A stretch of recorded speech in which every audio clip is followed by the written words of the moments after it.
Marks angles স্কুলে আপনাদের সবাইকে স্বাগত। মার্কস এঙ্গেলস স্কুলে মার্ক্সবাদে ব্যবহৃত বিভিন্ন পরিভাষা নিয়ে সহজ করে ধারাবাহিকভাবে আমরা আলোচনা করছি। প্রাথমিকভাবে মার্ক্সবাদে ব্যবহৃত সাধারণ কিছু পরিভাষা নিয়ে আলোচনা করেছি। এখন মার্ক্সীয় দর্শনে ব্যবহৃত বিভিন্ন পরিভাষা নিয়ে আলোচনা শুরু করেছি। যারা মার্কস এঙ্গেলস স্কুলের সাথে যুক্ত হয়েছেন, নিয়মিত আলোচনা শুনছেন এবং বিভিন্ন পরামর্শ দিয়ে আমাদের উৎসাহিত করছেন, সকলকে অসংখ্য ধন্যবাদ জানিয়ে আজকের আলোচনা শুরু করছি। আজ কথা বলবো দ্বান্দ্বিক বস্তুবাদের অন্যতম প্রধান নিয়ম বিপরীতের ঐক্য ও বিরোধের নিয়ম বা law of the unity and the struggle of opposites নিয়ে। এই নিয়মটিকে বস্তুবাদী ডায়ালেকটিক্সের অন্তঃসার বলা হয়। প্রথমে দেখি বিপরীত বলতে কি বোঝায়। বিপরীত হলো বস্তু বা ঘটনা বা প্রক্রিয়ার ভেতরে এমন দুটি দিক বা শক্তি যেগুলি পরস্পর বিরোধী কিন্তু তবুও তারা একই সাথে একই সময়ে পরস্পর নির্ভরশীল। বিপরীত হলো একটি জিনিসের ভেতরে থাকা দুটি বিরোধী শক্তি যা সংঘর্ষের মধ্য দিয়ে পরিবর্তন ও বিকাশ ঘটায়। কিছু উদাহরণ দেয়া যাক। আমরা জানি পৃথিবীতে সবকিছুই গতিশীল। এঙ্গেলস এন্টিডুরিং এ দেখিয়েছেন গতি নিজেই একটি বিপরীতের ব্যাপার। ধরা যাক এই মুহূর্তে একটি গাড়ি এখানে আছে, আবার এই মুহূর্তেই তা চলতে শুরু করলো, সাথে সাথেই তার স্থান পরিবর্তন করলো। বিজ্ঞান দেখিয়েছে সরল যান্ত্রিক গতির মধ্যেও বৈপরীত্য রয়েছে। যেমন প্রত্যেক ক্রিয়ার প্রতিক্রিয়া রয়েছে, আকর্ষণের সাথে সাথে বিকর্ষণ রয়েছে, পজিটিভ ও নেগেটিভ বিদ্যুৎ প্রবাহ পাশাপাশি থাকে, তড়িৎ ও চুম্বক ক্ষেত্রের মধ্যে বিপরীত সম্পর্ক রয়েছে। যে কোনো পরমাণু বৈপরীত্যের সমবায়ে গঠিত। যেমন নিউক্লিয়াস ধনাত্মক বা পজিটিভ এবং ইলেকট্রন ঋণাত্মক বা নেগেটিভ। দুটি চার্জ পরস্পর বিপরীত, তাই তাদের মধ্যে আকর্ষণ ও টানাপোড়েন থাকে।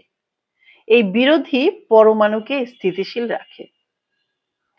পানির কথা ধরা যাক। পানির প্রতি অণুর মধ্যে দুটি হাইড্রোজেন ও একটি অক্সিজেন পরমাণু রয়েছে। এখানে হাইড্রোজেন ও অক্সিজেন বিপরীতধর্মী মৌলিক পদার্থ। অচেতন প্রকৃতিতে বিপরীত সমূহের একটি দৃষ্টান্ত হলো চুম্বক। জীবন্ত সত্তাগুলির অস্তিত্ব ও বিকাশ প্রক্রিয়াও বিপরীত দিয়ে চিহ্নিত। জীবদেহে একই সাথে নির্মাণ ও ভাঙন ক্রিয়া চলে। জীব একদিকে বাড়ে, নতুন কোষ তৈরি করে, অন্যদিকে পুরনো কোষ ভেঙে পড়ে, মারা যায়। এই বিরোধী প্রক্রিয়া ছাড়া শরীরের বিকাশ অসম্ভব। বৈরী শ্রেণীভিত্তিক সমাজগুলিতে বিপরীত শ্রেণীসমূহ থাকে। দাস মালিক সমাজে দাস ও দাস মালিক, সামন্ত সমাজে সামন্ততন্ত্রে কৃষক ও সামন্ত প্রভু, পুঁজিবাদে শ্রমিক শ্রেণী ও বুর্জোয়া।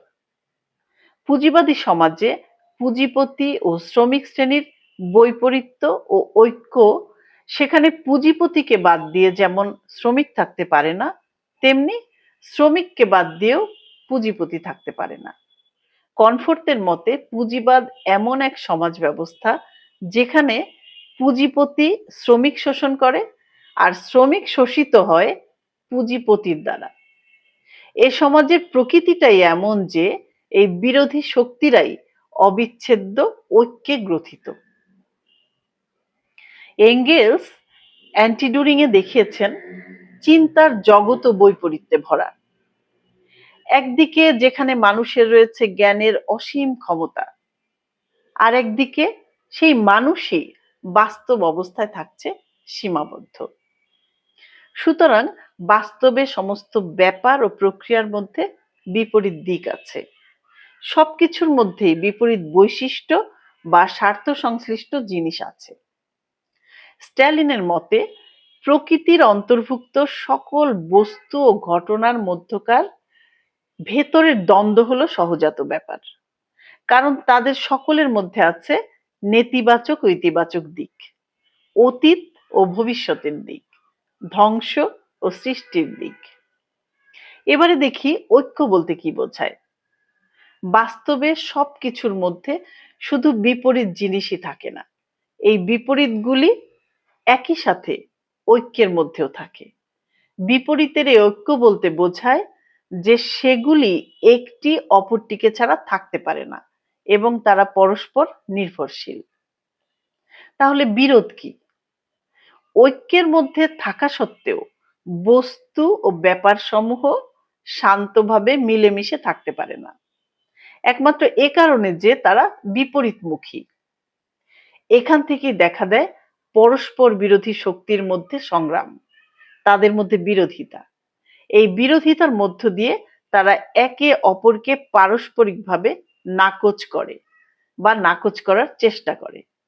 সমাজে বিপরীত সমূহের সংগ্রাম শ্রেণী সংগ্রামের রূপ ধারণ করে, আর প্রকৃতিতে এই সংগ্রাম রূপ নেয় মিথস্ক্রিয়ায়, অর্থাৎ পারস্পরিক ক্রিয়া প্রতিক্রিয়ায়, আকর্ষণ বিকর্ষণ ইত্যাদিতে।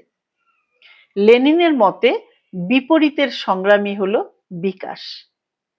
তাই বস্তু ও ব্যাপার সমূহের মধ্যে সবসময়ই বিপরীত বৈশিষ্ট্য সম্পন্ন জিনিস থাকে। এই বিপরীতগুলি থাকে ঐক্যের মধ্যে। আবার এই ঐক্যের মধ্যে থাকার সাথে সাথে সেগুলি পারস্পরিক বিরোধ ও সংগ্রামের মধ্যে থাকে। এই ঐক্য ও বিরোধ অর্থাৎ এই অসঙ্গতি হলো দ্বন্দ্ব বা কন্ট্রাডিকশন। মার্ক্সীয় দর্শনে দ্বন্দ্ব হলো একটি শক্তি যা একই সাথে দুটি বিপরীত জিনিসকে একত্রিত করে রাখতে পারে এবং তাদের মধ্যে বিচ্ছেদও ঘটাতে পারে। আগামী আলোচনায় বিপরীতের ঐক্য ও বিরোধের নিয়মের মধ্যে দ্বন্দ্ব কিভাবে কাজ করে তা নিয়ে কথা বলবো। ততক্ষণ সকলে ভালো থাকবেন। ভালো লাগলে চ্যানেলটি সাবস্ক্রাইব করে আমাদের সাথে থাকতে পারেন।